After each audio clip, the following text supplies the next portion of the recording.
दूर नहीं है जब प्रधानमंत्री जी ने 2047 में जब हम शताब्दी मनाएंगे तो हमारा भारत डेवलप्ड नेशन हो चुका होगा।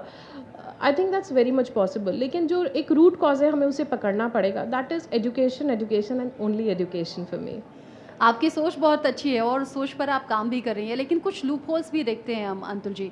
और कई वीडियोस ऐसे हैं जो वायरल हो जाते हैं। अभी पिछले ही दिनों एक वीडियो वायरल हुआ जिसमें एक टीचर से कहा गया कि आप 19 और 11 की स्पेलिंग लिखिए, वो लिख नहीं पाए थे। और इंग्लिश तो छोड़िए, हिंदी में भी वर्ड्स कई बार बहुत साधारण से शब्द टीचर लिख नहीं पाते। ऐसे टीचर्स जो जॉब पा जाते हैं, ऐसे भी टीचर्स हैं जो चैलेंजेस का सामना कर रहे हैं, कोर्स करके बैठे हैं, उनका नंबर नहीं आ रहा है। तो आपको कितना इम्पोर्टेंट लगता है बेहतर टीचर का होना? क्योंकि अगर टीचर खुद नहीं जानेगा तो बच्चों को कैसे सिखाएगा? इस तरह के चैलेंजेस या इस तरह के केसेस आपके सामने भी आए क्या?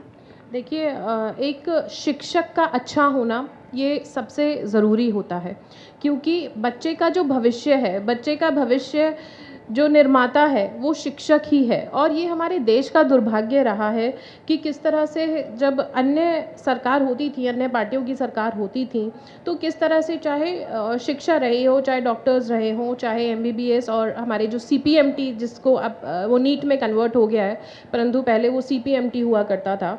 तो उन सब में कितने तमाम तरीके के धांधले होते थे, जिससे कहीं न कहीं हम अपने देश की जो नींव थी उसको खोखला कर रहे थे।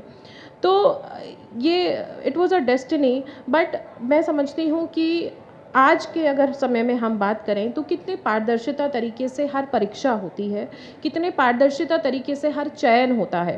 तो जो शिक्षक हैं, मैं उनसे आग्रह भी करूँगी आज इस मंच के माध्यम से कि आप लोग अपने आप को इम्प्रूव करें। मैं आज देखती हूँ, मैं किसी गवर्नमेंट स्कूल में जाती हूँ तो टीचर्स ऐप्स के माध्यम से, गूगल के माध्यम से, इंटरनेट के माध्यम से वो चीज़ों को अपने अंदर ही रिनोवेट करते हैं।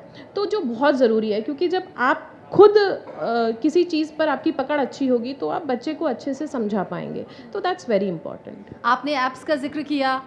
आजकल एआई का भी ज़माना है। लोगों में बड़ा डर है, अरे एआई जैसे-जैसे बढ़ रहा है वैसे-वैसे जॉब्स चली जाएँगी। आप एआई को कैसे देखते हैं? ये बिल्कुल ठीक है कि जैसे-जैसे एआई बढ़ रहा है तो कहीं न कहीं रोज़गार की कमी हो रही है। अभी हमने recently I was very shocked कि एक नया गाना था और उसको हमें आई थिंक मुकेश जी की आवाज़ में सुनने को मिला।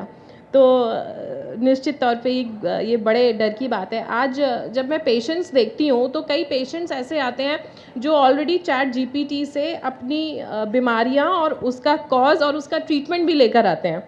तो कहीं न कहीं रोज़गार के लिए एक चुनौती है, परंतु जिस तरह से चीज़ें बदल रही हैं, आई थिंक वो भारत के लिए और आने वाली हमारी पीढ़ियों के लिए वो ज़रूरी है। आप युवा चेहरा हैं, अच्छी सोच के साथ आगे बढ़ रही हैं। जैसे मैंने अभी ज़िक्र किया, हमारे व्यूअर्स को हमने बताया कि आज़ादी के बाद से जहाँ बिजली, सड़क, पानी, शिक्षा के बेहतर माध्यम नहीं थे, वहाँ आपने वो चीज़ें पहुँचाई हैं। शेयर करना चाहेंगे हमारे व्यूअर्स के साथ? कई ऐसी सड़कें थीं जिसको आज़ादी के बाद से वहाँ निर्माण नहीं हुआ था।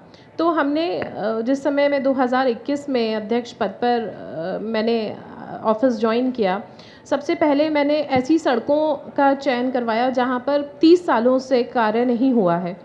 तो जब ये डेटा मेरे सामने आया तो उसमें कुछ सड़कें ऐसी मेरे सामने आई कि यहाँ पे तो आज़ादी के बाद से सड़कें नहीं बनी हैं। तो हम उन गाँव में गए, वहाँ पे सर्वे कराया और वहाँ पे सड़कों का निर्माण कराया।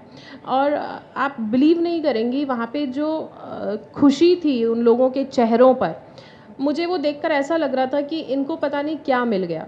तो मैं समझती हूँ कि चाहे ट्रांसपोर्टेशन हो, चाहे रोड्स हों, चाहे एजुकेशन हो, ये हमारे बेसिक फंडामेंटल राइट्स हैं और वो हमें जनता तक पहुँचाने चाहिए। ऐसे ही जो लाइट है, कई ग्रामीण अंचल ऐसा था जो बिल्कुल अंधेरे में रहता था, वहाँ लोग निकलते नहीं थे 6 बजे के बाद घर से। वहाँ पे हमने बड़ी लाइट्स लगवाईं। तो मैं समझती हूँ जनपद बुलंदशहर में जिला पंचायत के माध्यम से पहली बार ऐसे कार्य हुए और वो जब लोग हँसते हैं, आपको प्रोत्साहित करते हैं, तो आई थिंक वो आपका सबसे बड़ा अचीवमेंट होता है। वो मुस्कुराते चेहरे जब ब्लेसिंग देते होंगे तो वो देखकर सुकून जो मिलता होगा उसे मैं समझ सकती हूँ। लेकिन बुरा नहीं लगता आपको कि 2021 से पहले किसी ने क्यों नहीं किया? मैंने आपको कहा कि आज़ादी के बाद से हमारे देश में जो बदलाव होने चाहिए थे, हमारे देश में जो डेवलपमेंट होना चाहिए था, वो हमने आज़ादी के बाद से नहीं देखा। ये हमारे देश का दुर्भाग्य रहा। परंतु भारतीय जनता पार्टी की सरकार आने के बाद जब प्रदेश में आदरणीय नरेंद्र मोदी जी प्रधानमंत्री बने, हमने ना केवल शिक्षा के क्षेत्र में, हमने हर क्षेत्र में बदलाव देखे हैं। आज वही भारतीय हैं जिनको वीज़ाज़ आसानी से मिलते हैं। कहीं न कहीं पहले एक मन को बड़ी कचोटने वाली घटनाएँ होती थीं जिससे हम सब लोग परिचित हैं, आप भी परिचित होंगी। तो चीज़ें बदल रही हैं और हम उम्मीद करते हैं कि और ज़्यादा चीज़ें जल्दी समय में बदलें। समाज के लिए कोई संदेश खास तौर से फीमेल्स के लिए आप देना चाहेंगी ज्ञानोदय के इस मंच से? महिलाओं के लिए, बेटियों के लिए, बहनों के लिए केवल एक संदेश है, क्योंकि ये ज्ञानोदय का कॉन्क्लेव है। मैं आप सबको बस यही कहना चाहूँगी कि जो शिक्षा है वो आपका फंडामेंटल राइट है और शिक्षा से ही सब कुछ संभव है और ऐसी कोई चीज़ नहीं है जिसे अगर महिला सोच ले वो ना कर पाए। तो अपनी उड़ान ऊँची रखिए, ये पूरा आसमान हम महिलाओं के लिए है। बहुत बहुत शुक्रिया और बहुत बहुत शुभकामनाएं। जितना काम आपने किया है वो वाकई तारीफ़ की काबिल है और मैं उम्मीद करूंगी अगली बार जब हम मिलेंगे तो और भी कुछ काम इसमें ऐड ऑन हो जाएंगे और गर्व के साथ हम मंच से उन कामों का जिक्र करेंगे। बहुत शुभकामनाएं। Thank you.